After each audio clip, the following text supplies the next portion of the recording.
Welcome back, y'all. We're gonna be doing a service on this Suzuki 15 horsepower. It's the DF15. I did the break-in. I think it's like 10-hour break-in, but then you don't change the fluids to the 20-hour mark. We're like right at the 20-hour mark, so we'll go ahead and do that. Of course, it says oil, but I'm gonna change the gear oil too, just because I mean your gears, break in too. So anyway, first I'm gonna do the gear oil because it's quicker. I got some other errands to run, then we'll jump up here to the actual oil, and I'll show you about all that because you got to pull the side cover off there to get to the filter and all that. But anyway, let's get started with this gear oil. So the gear oil this takes is 90 weight gear oil. It's the X-Star, or however you pronounce that. Use that, and then to pump the fluid in there, I just got one of these kits. I think it was on Amazon. It's got a 3/8 and an 8mm thread, depending on which one you need. I'm assuming because this is Suzuki, it's probably gonna be the metric 8mm. We're gonna try it. This one I have on here is the 3/8 from when I did a Mercury 60 horse a while back. Anyway, your screwdriver, your washers. Now here's some I ordered. That's the thing about this, it's weird. Maybe so this is a 25 model, so maybe some of the older ones had the 12mm, but when you look up parts and stuff, it says 12mm. It's too big. So I took the top out because when you get it, they say check to make sure it's full. So I took the top plug out to check it, and I measured the washer at the time. Well, it's not 12, it's an 8. I even used a micrometer on the inside and outside. It's outside. It's 8mm inside, I think 14 outside. And it's a pain trying to find those. I found these nylon ones, which you can use nylon for the oil, oil gaskets and stuff. That's really all I could get for the 8mm, the size I needed, off Amazon. So I don't know if anybody knows a part number that's the right one for this that actually fits. Y'all let me know, because anyway, and I mean I could reuse the ones that's in here. They ain't been here long, but you're not supposed to do that. So I'm just gonna put new ones that way, because it's under warranty, and that way they would never know it's not replacement ones anyway. But whatever, I'm just gonna put some new ones in there just because I want it to seal and not take a chance on leaking and getting milky and all that. So anyway, I don't know. That's the ones I got. We're gonna try them out, see if they leak. The ones that comes in their factory are the fiber looking ones, and I'll show you in a second. Y'all can see that top one right here. It says oil up under it. I'm just gonna pull the top one out first. Daggum, that joker tight now. It's tight in there. There we go.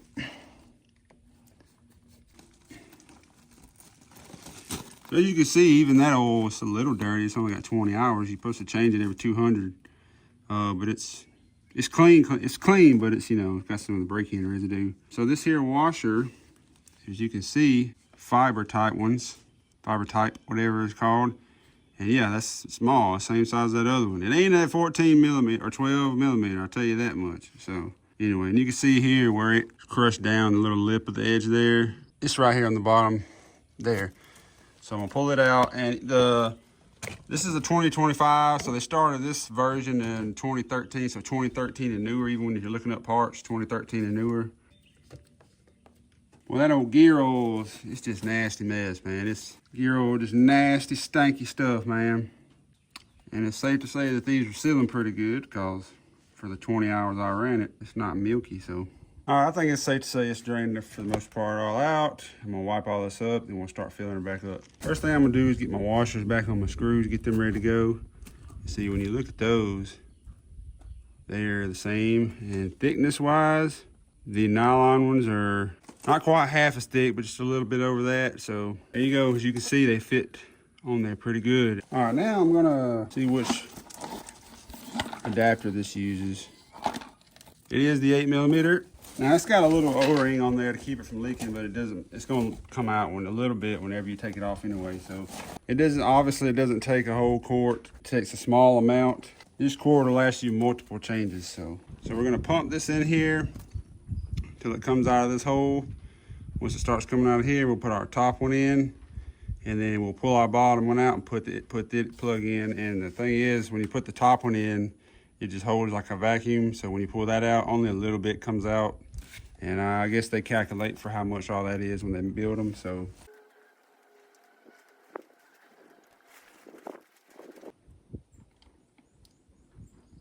there we go. So it's starting to come out now. And I've used almost half a quart. I'm gonna keep pumping just a little bit just to make sure air bubbles and stuff in there. Put my plug in here. And the thing about these washers, I kept you know, you're probably like, all right, dude, shut up and get the changing already. Quit harping on these washers. But the reason I harp on them because the washer recesses into the little machined out area here. So if it's too big, it won't fit in there. That's the issue with it. To make sure it's crushed down good. And again, I think this housing is aluminum. Don't quote me on that, but I think it's aluminum, so you don't want to over tighten these because you'll strip the threads. I mean, and you're using a screwdriver, so you shouldn't strip them, but just be careful. See, just a little starts oozing out, but there's a vacuum on it. All right, so we used not quite half a quart. I know you can't see it, but it's down to the 20 mark there, 20 ounces. So anyway, this will do you 2 oil changes. All right, y'all, now it's time to go into the oil. All right, so first things first, I'm gonna pull the cowling off. Now, this is your drain plug for your oil, engine oil. Pretty sure it's a 12 millimeter. The ones I got is supposed to fit the lower, I think, will fit this, but I'm not doing that. I'll show you here in just a second. That's your drain plug there. So we're gonna take the cowling off here. And my hour meter here, let's see what it says. It actually, I had a double-sided tape there and it actually broke off. But it says 19.6, so I was like half hour from 20 hours. I need to put a little piece on there and right there, stick it back on. So this is the aftermarket I got off Amazon. You know, it runs off you wrap the wire around the spark plug wire and it reads like that. So anyway, I just keep it tucked in right there for now until I get that fixed. Unfortunately, the only thing about these Suzukis, compared to the Mercury or the Yamaha, whatever, you can't get, it don't have a spin-on filter. You have to pull the cover plate off. You have to pull the side plate off to get to it. That's the only thing about this motor I didn't like. This is the batteryless EFI, which Mercury also does now. Yamaha still uses a carburetor.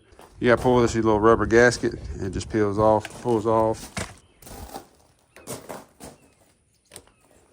And I'm gonna keep it the way it came off. How you like my nice pink camo rag here? My old clothes, old shorts. And no, these were not my shorts. My old ladies, old shorts, or maybe it's one of the kids, whatever. Work good for rags. So I'm gonna put that right back where it was, and cowling pretty much. You gotta pull the side cover off. There is, and I think the other one like this is on the other side. It has a bolt on the other side. I don't think you gotta pull that one out. But this one goes through to the other side. So you got 1, 2, 3, and then maybe 4 here. And then the one right here, so 5, that's gonna have to come off. And you may have to take this and this one here off, I think, to get to it. We'll see. I'll let you know in just a second what size it is. All right, now, technically, you're supposed to, you know, run the motor 5 or 10 minutes, drain it out, refill it, whatever. Well, I ain't gonna take the plug out and replace it and all, washer and all that right now. Because 1, it'll save on mess, and 2, it's not really been in there that long. So I'm gonna leave that. And I got a little transfer pump here and a little battery box I made. And this little tube goes down in here. So I'm gonna pump all the oil out. To run it 5 or 10 minutes, you're supposed to hook your hose up. Now, that's where you hook your hose up to flush it out. You know, you have to hook the hose up to run it. And I'm gonna flush it out eventually anyway, just not today. But you put that up, run it for a minute, drain your oil out. Like I said, I'm on a time crunch anyway, and I ain't doing all that, not for just a little bit. And so we're gonna pump this out, and I'm gonna take the side plate off. It's 8 millimeter on those, and then change the filter and all that. And the O-rings, I'll get to that in a minute. I forgot to order those, but so I gotta reuse those, but we'll get to that in a second. I got the side cover off. It's like 6 bolts. The one here, anode bolt, whatever they call it. 1, 2, and there's one on the back side here, 3, and one on the back side here, 4. One on the back side here. So on the left side here, there's only this one, 1, 2, 3, and then you got to do this side, which is 4, 5, and 6 here. Loosen those. Here, come off. So there's 6 8 millimeter bolts. Now you get that off. This is the filter housing where the oil filter all is, and you got your O-ring. So really we should just move a little bit. So this slides off of these pins, and I'm gonna try to slide it off. That's what it looks like it does. just to get to that. And these little hoses, they'll come out of the way. And stuff something down in there just to try to keep the oil from flowing everywhere. So that's the filter housing. You see it's got an O-ring around there and an O-ring here. And that's the number for the filter. Oh, by the way, I didn't mention these, the other bolts are 8mm, but these are 10mm sockets. And the housing, the torque spec on these are 80 inch-pounds. I think the range said 70 to 90, but I just put it right in the middle for 80 inch-pounds. And also, I didn't mention it has an arrow. It's pointing down right there. The arrow goes down. So get that torqued on, it's good to go. Slide this piece back on there, and then of course this hose, you can just pull it. I pulled it up to get it out of the way, but it just holds, this part right here holds it, and it just runs up here. So I'll clean up around in here and get this side piece put back on, get those bolts tight and snowed down, and then we'll top it off with some oil. That's your dipstick spot, obviously, and then this is your fill. So put a quart in there. It says 1.1 in the book, but I only put 1 in there, and I checked it multiple times, and it was on the full mark. So 1 quart does fine. And another thing, as far as pumping it out, if you're using a transfer pump like I did instead of the plug, if you lean it all the way over, like you see how it's leaned all the way over to this side, lean it all the way over to this side, and you can even tilt it up or whatever. Get it, try it flat, and then tilt it up, whatever. As long as it's over to this side, and it'll get the majority of that out. We're gonna measure to make sure, but it looks like it got the full quart out of it. So yeah, just a tip for that if you're using a transfer pump. Yeah, I checked the O-rings out really good. They look fine, so I think it'll be okay. But obviously I do recommend putting new ones in every time you change it. Like I said, I forgot them this time, but next time I will make sure I change the O-rings. Right, y'all, it's getting a little dark on me. I had to pick my youngin' up and run some errands real quick. But anyway, so got that done. Now all I gotta do, pop my little side cover back on with those bolts, and slap the little gasket back on and put my cowling on. All right, we got the side cover back on. Sorry about the lighting. Only thing, it's easy, ain't much to film on that. Only thing is right here on the front where you see a little seam right there, runs up right there. Just there's a tab on one piece and a tab on the other. Make sure they go behind each other in the right spot.